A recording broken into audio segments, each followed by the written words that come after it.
Friends, welcome to my channel make it tasty with me. இன்றைக்கி நம்ம இட்லி தோசை சப்பாத்திக்கு ஏற்ற நாட்டுக்கோழி கிரேவி செய்ய போகிறோம். அது எப்படி செய்யுதுன்னு பார்க்கலாம் வாங்க. நாட்டுக்கோழி கிரேவி செய்கிறதுக்கு ஒரு மண் சட்டியில் 2 டேபிள் ஸ்பூன் எண்ணெய் ஊற்றிருக்கேன். அதில் 1/2 டீஸ்பூன் கடுகு, 1/2 டீஸ்பூன் சோம்பு சேர்த்துக்கலாம். சோம்பும் கடுகும் பொரிச்சதும் ஒரு 20 சின்ன வெங்காயத்தை பொடியை நறுக்கி வச்சுருக்கேன், அதையும் சேர்த்துக்கலாம். கூடவே ஒரு கொத்து கருவேப்பிலை சேர்த்துக்கலாம். இதில் வெங்காயத்துக்கு தேவையான உப்பை கொஞ்சமாக சேர்த்துக்கலாம். வெங்காயம் நல்லா பொரிஞ்சதும் மஞ்சத்தூள் போட்டு க்ளீன் பண்ணி வச்சுருக்கிற நாட்டுக்கோழியை சேர்த்துக்கலாம். நாட்டுக்கோழியை எண்ணெயிலே நல்லா வதக்கி விட்டுடலாம். ஒரு 2லேருந்து 3 நிமிஷம் நம்ம வதக்கி விடணும். இப்போ இதில் 1/4 டீஸ்பூன் மஞ்சத்தூள், கூடவே கொஞ்சமாக உப்பு சேர்த்து ரெண்டையும் நல்லா கலந்து விட்டுட்டு மூடி போட்டு மூடி வச்சிடலாம். இது ஒரு 5லேருந்து 10 நிமிஷம் அப்படியே வேகட்டும். அப்பப்போ நடுவில் திறந்து கலந்து விட்டுடலாம். ஒரு 5 நிமிஷம் ஆயிடுச்சு. தண்ணியெல்லாம் நல்லா சுண்டி எண்ணெய் வந்துடுச்சு.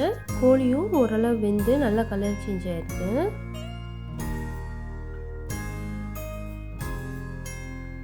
இப்போ இதில் 2 டேபிள் ஸ்பூன் இஞ்சி பூண்டு விழுது சேர்த்துக்கலாம். இஞ்சி பூண்டோட பச்சை வாசனை போகிற வரைக்கும் நல்லா வதக்கி விட்டுடலாம். கூடவே ஒரு பெரிய சைஸ் தக்காளியை கட் பண்ணி வச்சுருக்கேன், அதையும் சேர்த்துக்கலாம். தக்காளியும் இஞ்சி பூண்டும் நல்லா வதங்கட்டும். இது ஒரு தடவை நல்லா கலந்து விட்டுட்டு மூடி போட்டு மூடி இன்னும் ஒரு 5 நிமிஷம் நல்லா வேக வச்சுக்கலாம். கோழி வேகிறதுக்குள்ள ஒரு துண்டு தேங்காய், 1 டீஸ்பூன் பொட்டுக்கடலை சேர்த்து மிக்ஸி ஜாரில் நல்லா நைஸாக அரைச்சி எடுத்துகிட்டு வந்துடலாம். இப்போ 5 நிமிஷம் ஆகிடுச்சு. எண்ணெய் எல்லாம் ஃபுல்லாக வெளியே வந்துடுச்சு. கோழியும் 75% மேலே நல்லா வெந்துடுச்சு. இப்போ இதில் தேவையான மசாலாவையெல்லாம் ஆட் பண்ணிக்கலாம். இதில் 1 டீஸ்பூன் மிளகாய்த்தூள், 3 teaspoon chicken masala. Chicken masala உங்கள்கிட்ட என்ன இருக்கோ அதை ஆட் பண்ணிக்கோங்க. மிளகாய்த்தூள் உங்கள் காரத்துக்கு தகுந்த மாதிரி ஆட் பண்ணிக்கோங்க. 1/2 கிலோ சிக்கனுக்கு 3லேருந்து 5 டீஸ்பூன் வரைக்கும் உங்கள் தேவைக்கு தகுந்த மாதிரி சிக்கன் மசாலாவை ஆட் பண்ணிக்கோங்க. சிக்கன் மசாலாவையும் மிளகாத்தூளையும் எண்ணெயிலேயே 1 நிமிஷம் நல்லா வதக்கி விட்டுடலாம். அப்போ தான் அந்த மசாலாலாம் சிக்கனில் இறங்கி சாப்பிட்றதுக்கு நல்லாயிருக்கும்.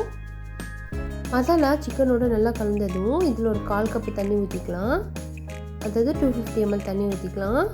தண்ணி ஊற்றி நல்லா கலந்து விட்டுட்டு மூடி போட்டு ஒரு 5 நிமிஷம் வேக வச்சிடலாம். இது நாட்டுக்கோழின்றதுனால வேகிறதுக்கு கொஞ்சம் லேட் ஆகும், அதுக்கு தான் திருப்பி வேக வைக்கிறேன். இப்போ 5 நிமிஷம் ஆயிடுச்சு. கோழி நல்லா வெந்துடுச்சு. இப்போ இதில் நம்ம அரைச்சி வச்ச தேங்காய், பொட்டுக்கடலை விழுது சேர்த்துக்கலாம். கூடவே மிக்ஸி ஜாரில் 1 டம்ளர் தண்ணி சேர்த்து அதையும் ஊற்றிக்கிறேன். இட்லியில் ஊற்றி சாப்பிட்றதுக்கு கிரேவி கொஞ்சம் தண்ணியாக இருந்தால் தான் நல்லாயிருக்கும், அதனால தண்ணி கொஞ்சம் அதிகமாக ஊற்றிக்கோங்க. இப்போ இதை மூடி போட்டு மூடி வச்சு நல்லா கொதித்து எண்ணெயெல்லாம் பிரிஞ்சு வர வரைக்கும் கொதிக்க வச்சுக்கலாம். இப்போ 5 நிமிஷம் போல் ஆயிடுச்சு. சைடில் எண்ணெயெல்லாம் நல்லா பிரிஞ்சு வந்திருக்கு.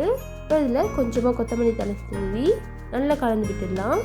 நான் ஸ்டவ் ஆஃப் பண்ணிட்டேன். மண் சட்டின்றதுனால கொஞ்சம் சீக்கிரமாகவே ஆஃப் பண்ணிட்டேன், ஏன்னா அதை திருப்பியும் பாயில் ஆகிட்டே இருக்கும். அவ்வளோதான், ரொம்ப சுவையான குயிக்கான நாட்டுக்கோழி குழம்பு ரெடி ஆகிடுச்சு. இது இட்லியோட, தோசையோட, சப்பாத்தியோட சாப்பிட்றதுக்கு ரொம்ப நல்லாயிருக்கும். இதை கண்டிப்பாக ட்ரை பண்ணி பாருங்கள். ஃப்ரெண்ட்ஸ், இந்த வீடியோ உங்களுக்கு பிடிச்சிருந்ததுன்னா லைக் பண்ணுங்கள், கமெண்ட் பண்ணுங்கள், மறக்காமல் ஃப்ரெண்ட்ஸ் அண்ட் ஃபேமிலிக்கும் ஷேர் பண்ணுங்கள். ப்ளீஸ் லைக் பண்ணுங்கள், ஷேர் பண்ணுங்கள், மறக்காமல் சப்ஸ்கிரைப் பண்ணி பெல் பட்டனை அடிச்சிடுங்க. தேங்க்ஸ் ஃபார் வாட்சிங்.